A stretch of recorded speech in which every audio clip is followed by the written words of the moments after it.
Senator Marshall and Congressman G.T. Thompson. We also have leaders with us here in the audience from Alabama, from Arkansas, from Florida, Kansas, Nebraska, Pennsylvania, Tennessee, Texas, and West Virginia, who have joined us for this historic rollout to address one of the most significant national security threats facing our nation. But first, I want to say that we gather together at a moment when the power of nature is rendered especially vivid to us. The floods in my native Texas, which have carried away so many lives, many of whom my family knew, has caused so much heartbreak and brought so many tears. It touches every one of us, not just those of us from the Lone Star State, but every American who cares about their neighbor, and especially every parent whose heart reposes not within themselves, but within their own children. It is not within our power to ease their pain, nor should those most devastating losses be erased or eased. But what we can do is grieve alongside them, and I know that's what we are all doing. And we can also join them in a sorrow that honors the joy of their children's and their family members' lives. It is not and has never been God's purpose that we suffer, but it is within His design that we rely upon His creation. We see that in extraordinary natural tragedy as over the last few days, but we also see it in the beneficial fruits of His creation, the bounty of the land, the yield of our farms, the produce and the product of our labor. That dependency upon His goodness is part of His purpose. And so as stewards of creation, we have an obligation to protect it. In protecting it, we protect ourselves, and that's why we're here today. Nowhere is this illuminated more vividly than in the stewardship and conservation of our American farmlands. We're here to talk about that today, and we're here to address one particular facet of that stewardship, responding to one particular type of threat. The plain reality is that American agriculture in American hands is a positive good, a rich blessing that we carefully tend and upon which rests the sustenance and future of our republic. Every family, every home, every community depends upon what our farmers do, and they support and sustain us, not merely by keeping us materially fed, but by keeping us spiritually strong. The farm's produce is not just a commodity, it is a way of life that underpins America itself.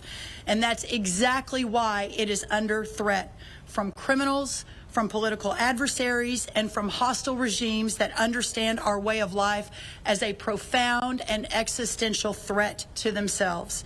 For them, agricultural lands and our farms, because they are a previous inheritance, are weapons to be turned against us. We see it again and again, from Chinese communist acquisition of American farmland to criminal exploitation of our system of agriculture to the theft of operational information required to work the land and beyond. All of this takes what is profoundly good and turns it towards evil purposes. But November 2024 signaled it's time for our federal government to wake up and step up, and that's exactly what we are doing under the leadership of President Donald Trump.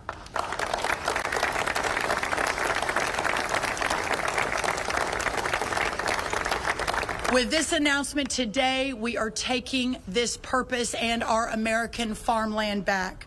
American agriculture is not just about feeding our families, but about protecting our nation and standing up to foreign adversaries who are buying our farmland, stealing our research, and creating dangerous vulnerabilities in the very systems that sustain us. Reshoring and nearshoring our food and agriculture supply chain is essential for our nation's security. In coordination with the White House, the Departments of Treasury, Defense, Homeland Security, and Justice, as well as state governors, state agriculture commissioners, local, tribal, and territorial governments, today we announced the USDA's National Farm Security Action Plan. This plan includes 7 key action items, and there's a lot of people here that I want you to hear from, so I'm not going to go one by one, but just very quickly. It's on our website. The press has gotten a preview of it, and we can ask some questions once we finish the main program. But very quickly, and perhaps the most important, the first of the 7 is securing and protecting American farmland ownership. Actively engaging at every level of government to take swift legislative and executive action to ban the purchase of American farmland by Chinese nationals and other foreign adversaries. Standing on the shoulders of great governors, 3 of whom are standing behind me, who have already been leading the way on this issue. And at the federal government level, working to do everything within our ability, including presidential authorities, to claw back what has already been purchased by China and other foreign adversaries. Additionally, working with the Treasury of the Secretary of the Treasury, along with our Defense Department, on memorandums to ensure that moving forward, there is a much more intentional look at who is buying what in this country and from where they are in the world.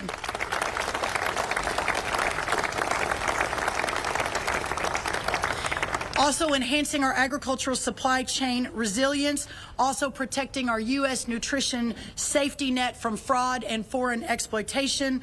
Number 4, defending agricultural research and innovation. No more sweetheart deals and secret pacts with countries that do not have our best interests in mind.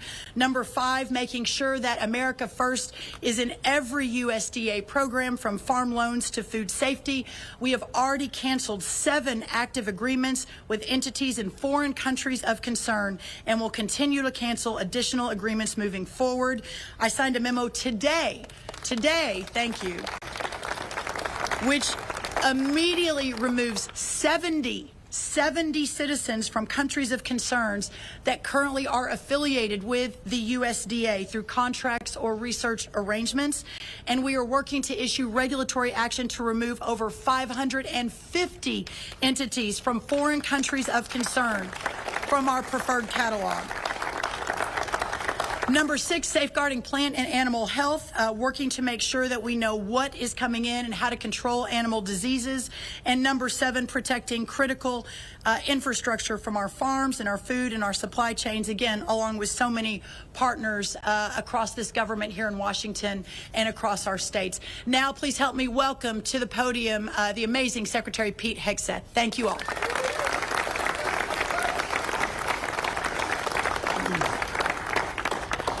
Well, Brooke, thank you so much for your incredible leadership on this issue. It's an honor to be here. It's a very important one. I think we're all here for 2 basic reasons. One, under President Trump's leadership, we're going to put America first. We have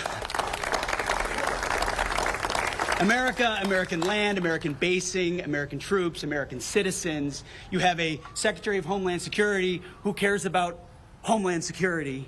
You have an attorney, imagine that. You have an Attorney General that cares about justice. You have a Secretary of the Agriculture that cares about our farmland and our farmers. You have governors who've led the way, and senators and congressmen who now have reinforcements from an America First movement that it's about America First, but it's also just the application of common sense. As someone who's charged with leading the Defense Department, I want to know who owns the land around our bases and strategic bases, and getting an understanding of why foreign entities, foreign companies, foreign individuals might be buying up land around those bases. That's something I should be paying attention to on behalf of the American people, on behalf of my department, and on behalf of the president. It's common sense. And so food security, just like energy resilience, just like where we get our water, that's all national security, especially in a contingency. So we would be asleep at the wheel if we were not fully a party to an effort like this to ensure that our nation had the food supply it needs. But specifically, our troops have what they need on our bases, so that in those moments you can rely on us here in the United States to provide that security. So no longer can foreign adversaries assume we're not watching and we're not paying attention and we're not doing something about it, because we are. So, Brooke, thank you very much. Appreciate it. Please help me welcome to the podium to speak of the agri-terrorism threats our incredible Attorney General Pam Bondi. Thank you all. And we know Texas is your home state, Secretary Rollins. Our hearts go out to all those in Texas and the families, as well as in North Carolina, who are also experiencing those horrible floods. We're so happy to be here today to protect our farmers, our ranchers, and our ag community. Under President Trump, we are proudly putting our farmers first again. Thank you to our Congress, our governors, all of the great people who have gathered here today. My job is to make America safe again, which includes protecting our farmers who feed our families. The Department of Justice will use every tool at our disposal to secure, defend, and protect our ag community from threats. Our Environmental and Natural Resources Division has successfully defended the Forest Service as it manages our forest. We're also defending mining critical and strategic minerals, which is very important to our nation's security. We're cracking down on pesticide trafficking.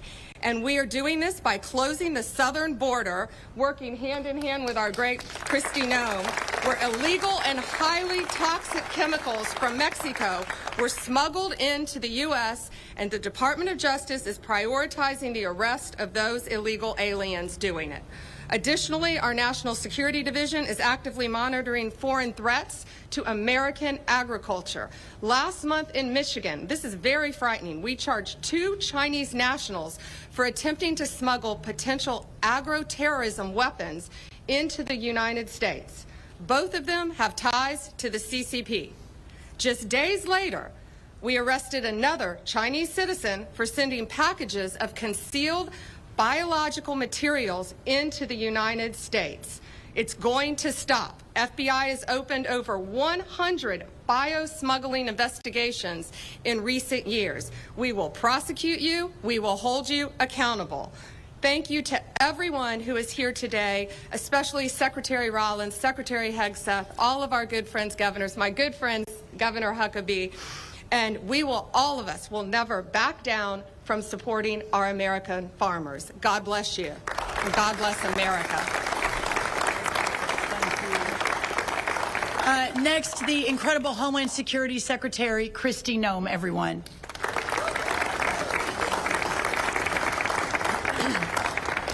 Well, good morning, and I am so blessed and pleased to be here with Brooke, who is a dear friend of mine, and our hearts and prayers still continue to go out with Texas, and I'll be back down there in a few days to spend more time with them and to help them continue to heal and with recovery efforts. The one thing I wanted to share with all of you today is that long before I had the honor of serving as President Trump's Homeland Security Secretary, I was a farmer.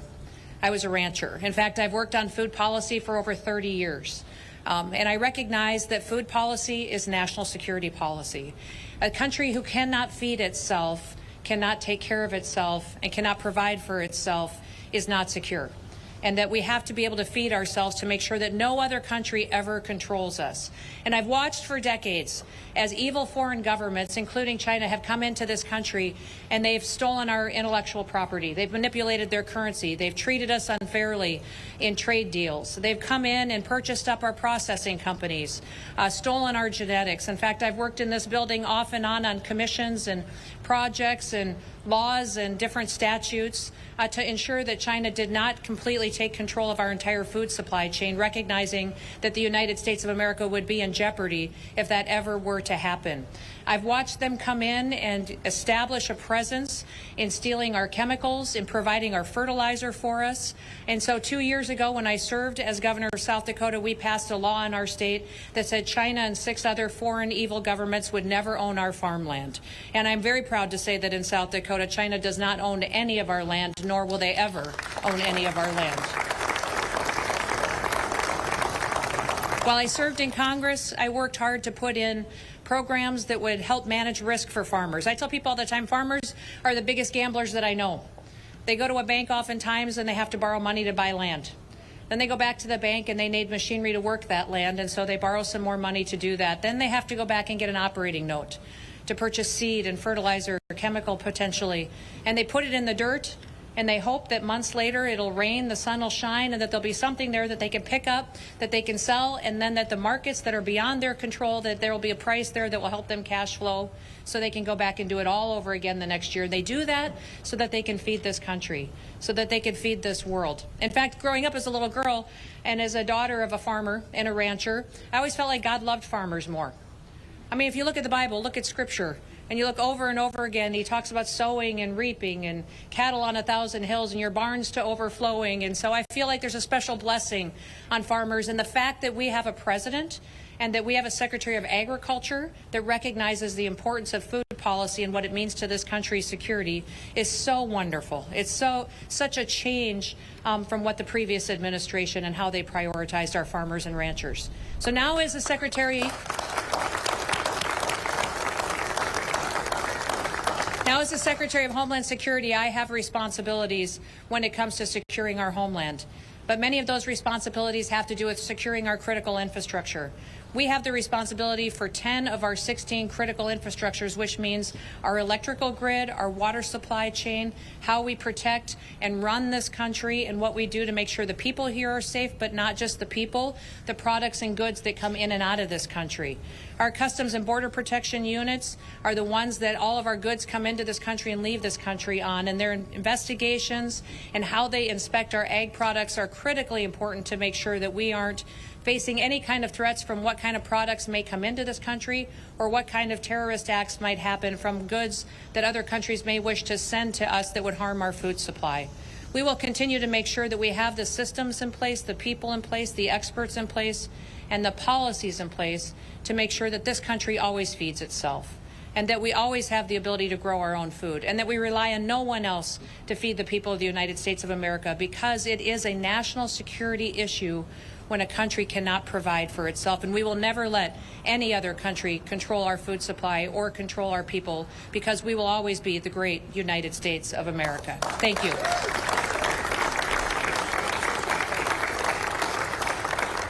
Yeah, I was reminded when Christy was Governor Nome and we were at America First Policy. Christy, you and I did an event together on this very issue 3 years ago, and she, along with some of the other governors, really stepped up. So thank you, Secretary Nome. Next, a longtime friend, a partner from the first Trump administration, and someone who has been leading on this for years and years. Please help me welcome White House Counselor Peter Navarro.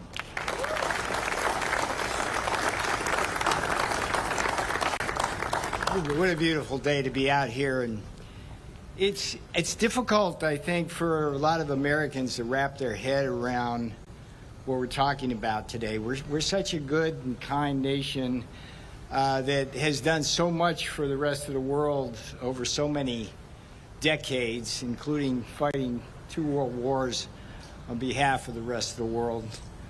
But this is so serious an issue. The Art of War, a book, Sun Tzu, centuries old, says that the acme of warfare is to win without firing a shot.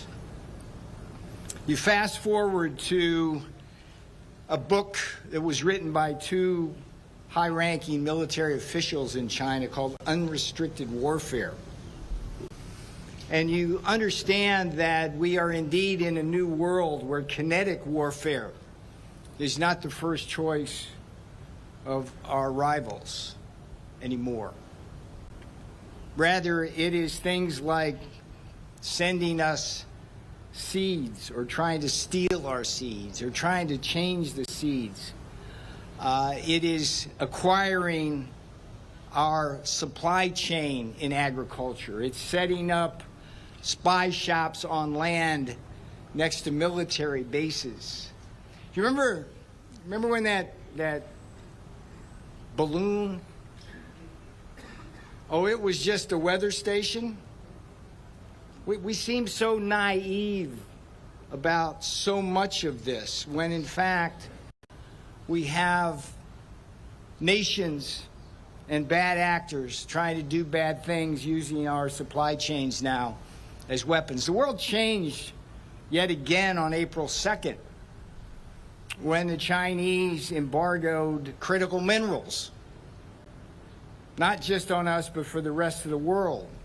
The Russians now embargo things like neon and helium and uranium as a tool. So we must be clear-eyed about the threats. And I just have to congratulate Secretary Rollins for taking leadership on an issue which has been troublesome for years. And we have governors here, like Kristi Noem in South Dakota, just leadership on that. She was doing that before anybody was paying attention. We're going to hear from Governor Huckabee. Arkansas has led the way on this issue at the state level, even as the federal government has been silent about it up to this point. The last thing is big things like Smithfield Foods. I don't know if you know this, but this one really troubled me when it happened. But the Chinese bought Smithfield Foods and basically control about 1/8 of the world's pork supply now. And we worry, we've had food inflation. We worry when things happen that can be part of that. And then the other key purchase which we allowed them to do was Syngenta. Well, what is that? It's a seed company.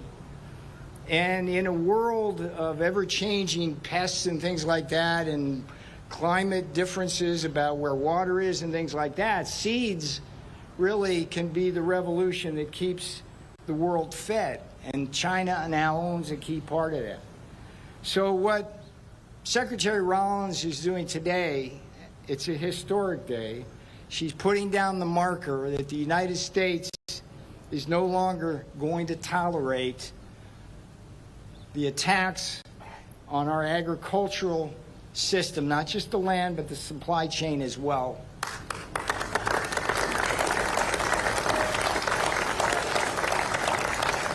She deserves more than a hand. She deserves a helping hand here, and that's why the other aspects of our government are behind us as well. So I appreciate being here on this absolutely gorgeous day, and again, I commend the leadership of the people behind me. Thank you. Thank you, Peter. Again, no one more of a warrior than he on these issues and many others, so thank you. Next, also from the first Trump administration now, the governor of the great state of Arkansas, who another leader in this area. Please help me welcome Governor Sarah Huckabee Sanders.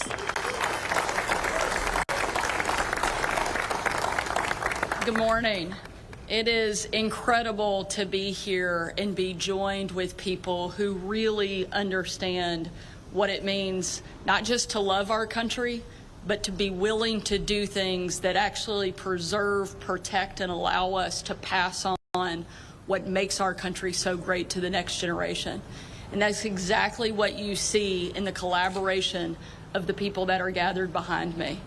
I'm so proud of the fact that Arkansas was the first state in the country to kick a Chinese-owned company off of our farmland and out of our state, and we made them pay for it, very Trump-esque.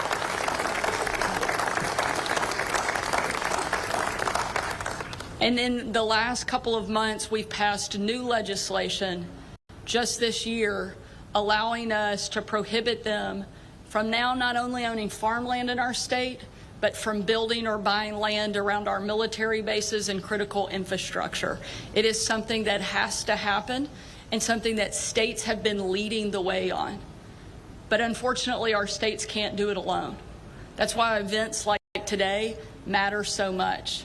That's why leadership from people like Secretary Rollins matter so much.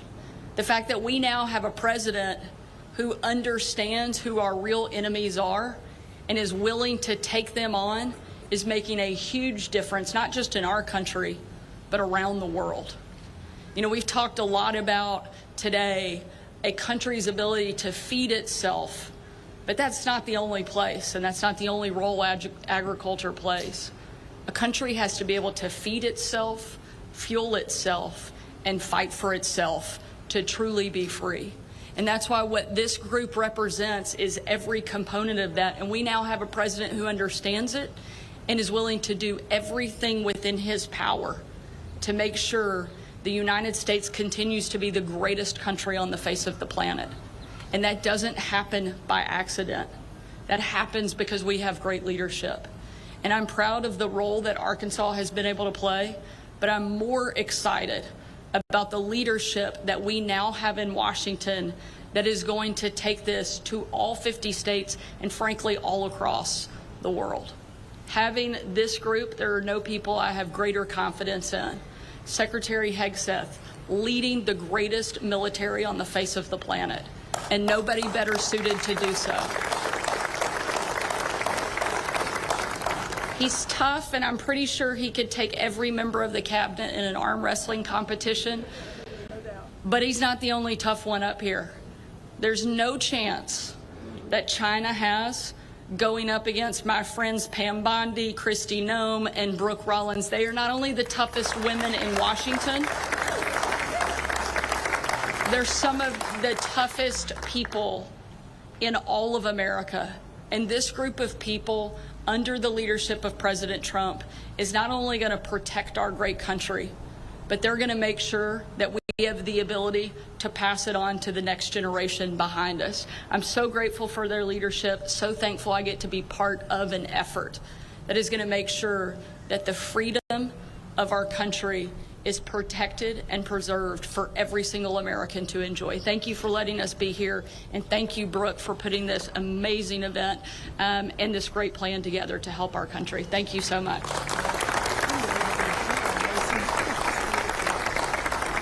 Thank you, Governor Sanders. Also at the front of the battle, Governor Bill Lee of Tennessee. Please help me welcome him. Thank you, Secretary Rollins. Let me just add my words of gratitude to President Trump and to his administration. And it's an honor to stand here with these great leaders. I have served as the governor originally in President Trump's first term, and then through the Biden administration, and now again in the Trump administration.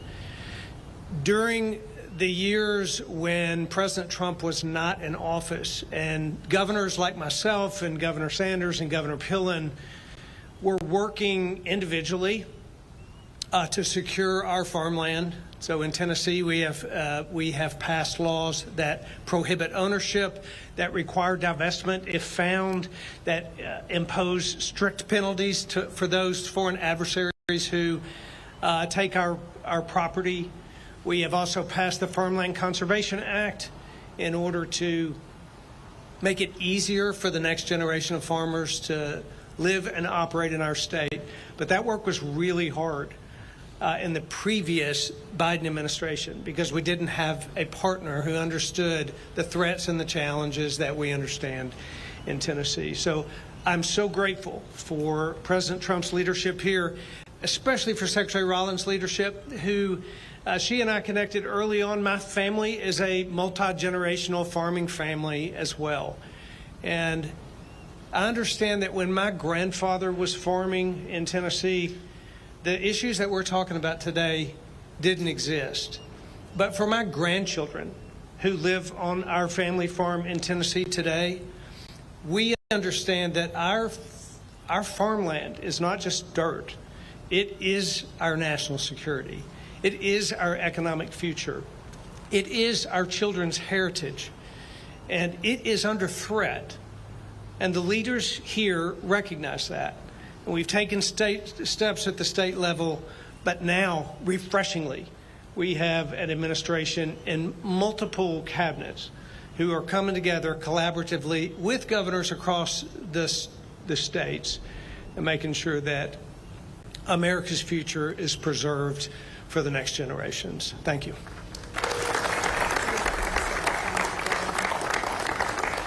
Our first conversation, Governor Lee and mine, was not about how to save America. It was about our mutual love of Hereford cattle.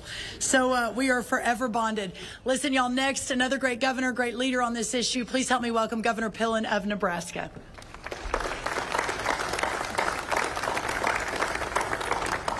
Well, good morning, and just an incredible shout out to everybody in the cabinet and Brooke and her incredible leadership, and a great thank you for President Trump assembling what I view as extraordinary leaders across all of the cabinet to absolutely make America great in a special, special place. This is very, very touching for me to have the opportunity to be here. I'm the 41st governor of Nebraska. I'm the first governor that's made my living from agriculture in 100 years. I have simply sat and looked in my career of over 40 years and saying, what on earth is going on with China? I believe this. I believe in family farm security. I believe in food security, and that equates to national security. Nebraska is doing its fair share. I believe we need to do more than our fair share. So our first year in 23, we were able to pass legislation that took all Chinese equipment off of all telecommunications across the state. That was the first step. Second step was making sure that no land is purchased by any foreign adversaries in the state of Nebraska. Third step is simply that we have direct conversations with companies that are from China. Peter Syngenta called me, wanted to come to the Capitol and have a meeting, and I said I have no interest in having a meeting, have no interest in you being in Nebraska. My suggestion would be to leave. My suggestion would be to get a different job. I'm really, really proud to announce that Syngenta has sold their business in Nebraska to a family-owned genetic company from the United States. So we're really excited about that. I think that what is really, really important is I think back on 40 years of things that have gone on that has never made sense. It's really important that the leaders behind me, that we continue to have the courage and the wisdom to never back down and to stand up and protect our land and protect our families, because we all in agriculture risk. We talk about gambling, Christy, we all risk everything we have every single day to put food on the grocery stores. And then lastly, I'm really, really excited about Secretary Rollins and her understanding and work in terms of foreign animal disease, because that's another risk where adversaries could have a great impact. These are issues that are really, really important, and none of us can ever give up. It's a privilege to be here. Thank you.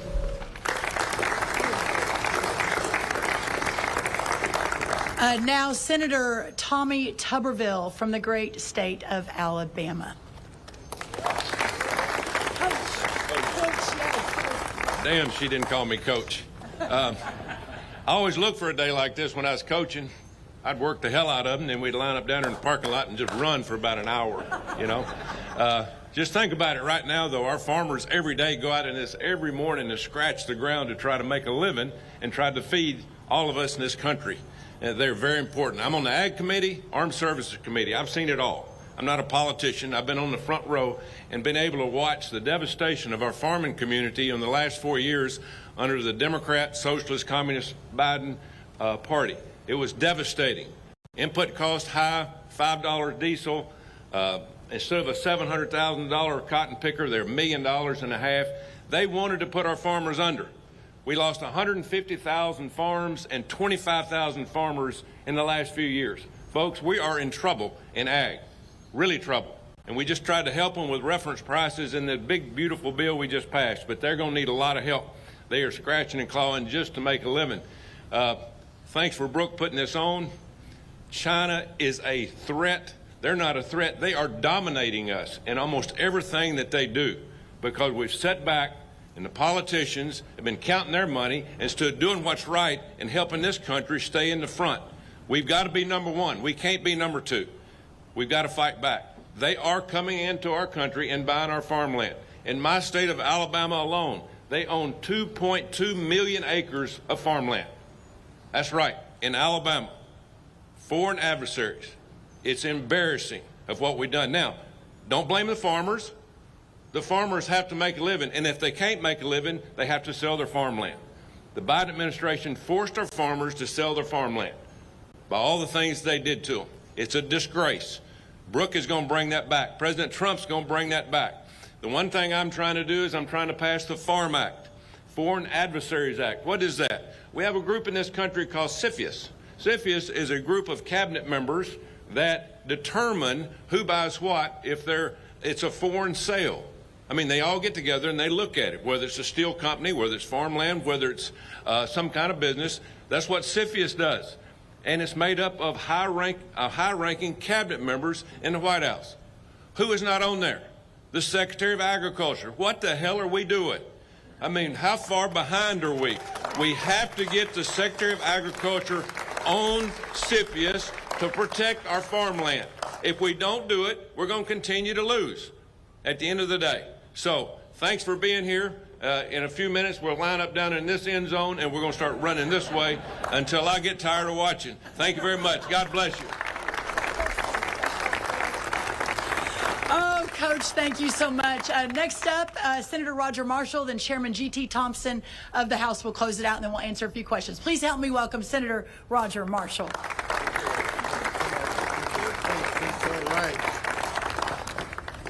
Well, good morning, everybody.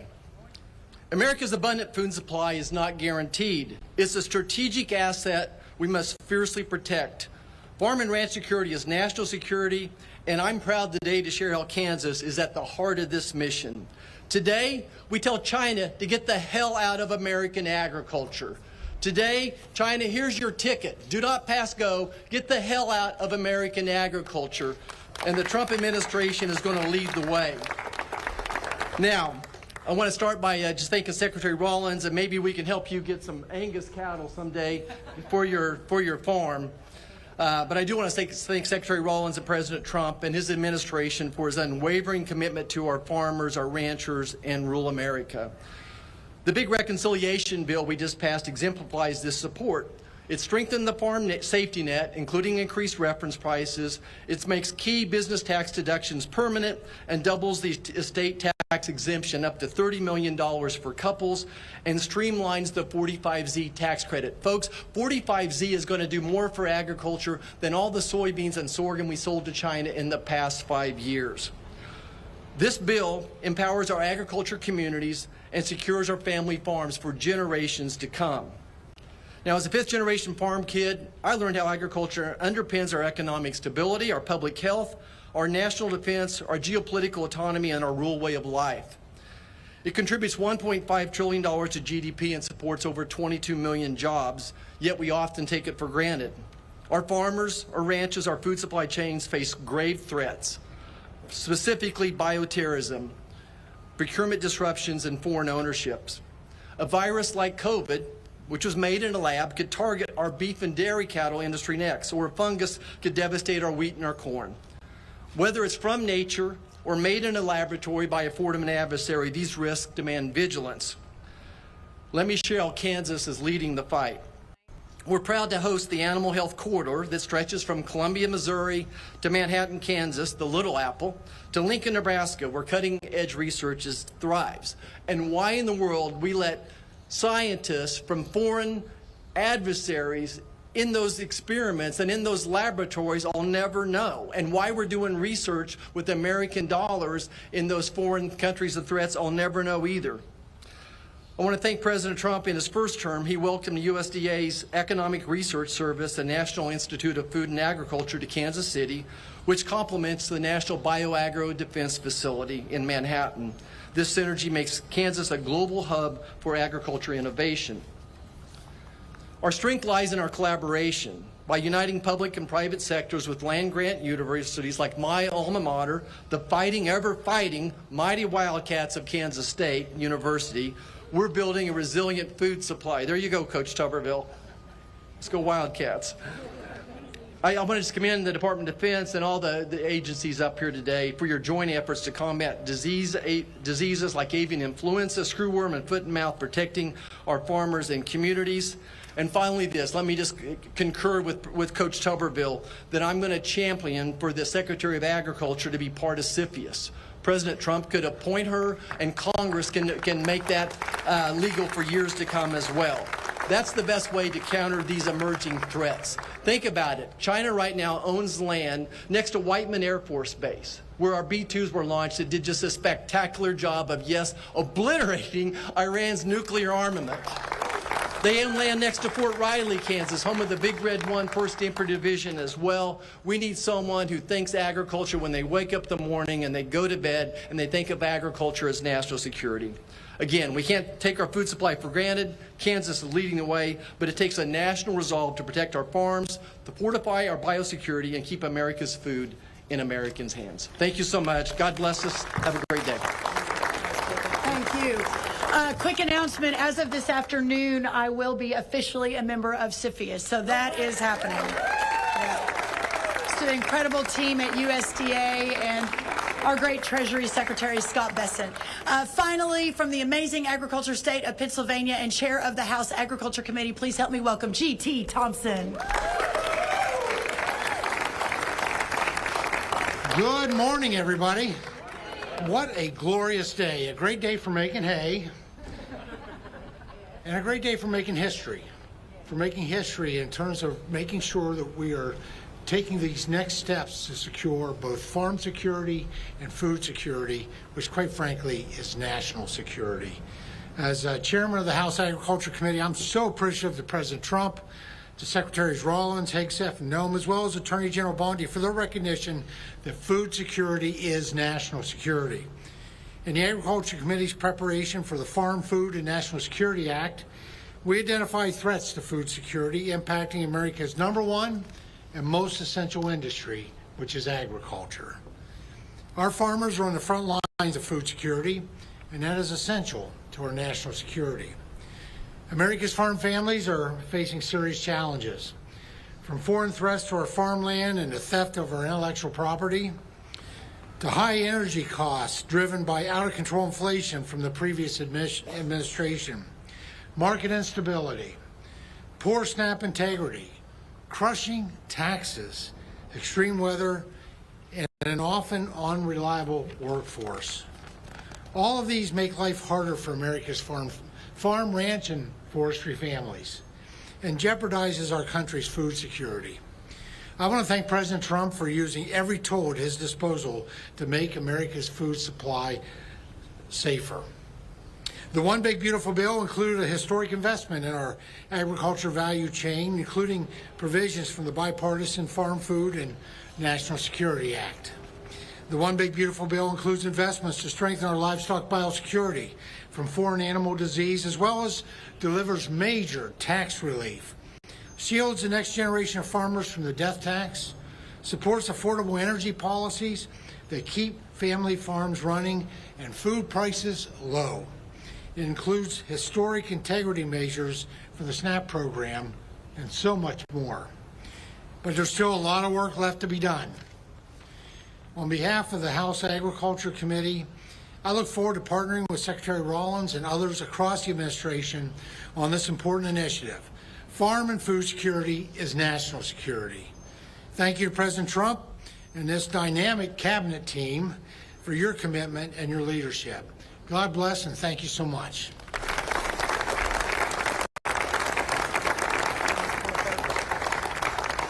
Okay, everyone, we're going to open it up for some questions. I would note that while we were standing here and all of you were sitting there, it's too bad Secretary Bobby Kennedy's not here because we're all getting a lot of vitamin D today. So we'll let him know. He'd be very proud. All right, we'll take some questions from the press. Okay. Thank you, Secretary Rollins. Mary Margaret with the Daily Wire. 2 questions, if that's okay. First of all, I'm seeing on this map that there's a lot of Chinese-owned farmland in California. Are you looking into the severity of that and what those consequences are? And then number 2, the president has expressed concerns about how mass deportations would affect the farm industry. Do you have concerns on this front? And are you hearing about some of these top conservatives saying that there's a push for amnesty for this workforce? Well, thank you for those questions. The first thing I'll say on California, and I'd love for anyone else to join me if they have thoughts on that, is this, that a lot of people said, well, look at the red states are the ones leading the way. The red states are the ones that are banning the Chinese-owned farmland, and this is true. But I have to believe that even the Democrat governors and even the blue states realize what a massive threat this is to national security and how important it is. So we plan to work with with everyone, no matter which party, no matter which side of the aisle they're from, to ensure that the people of this country and our agriculture farmland is protected. The second question, I appreciate you bringing that up. There's been a lot of noise in the last few days and a lot of questions about where the president stands in his vision for farm labor. The first thing I'll say is the president has been unequivocal that there will be no amnesty, and I think that's very, very important. I and the rest of our cabinet certainly support that, effectuate that, and make sure that happens every single day. The second thing, to your question about mass deportations, the president and I have spoken about that once or twice, and he has always been of the mindset that at the end of the day, the promise to America to ensure that we have a 100% American workforce stands, but we must be strategic in how we are implementing the mass deportation so as not to compromise our food supply. Ultimately, the answer on this is automation, also some reform within the current governing structure. And then also, when you think about, there are 34 million able-bodied adults in our Medicaid program. There are plenty of workers in America, but we just have to make sure we're not compromising today, especially in the context of everything we're thinking about right now. So no amnesty under any circumstances. Mass deportations continue, but in a strategic and intentional way as we move our workforce toward more automation and toward a 100% American workforce. And ultimately, it's the wonderful members of Congress behind me who are taking this on the fixing the current immigration system. So thank you so much.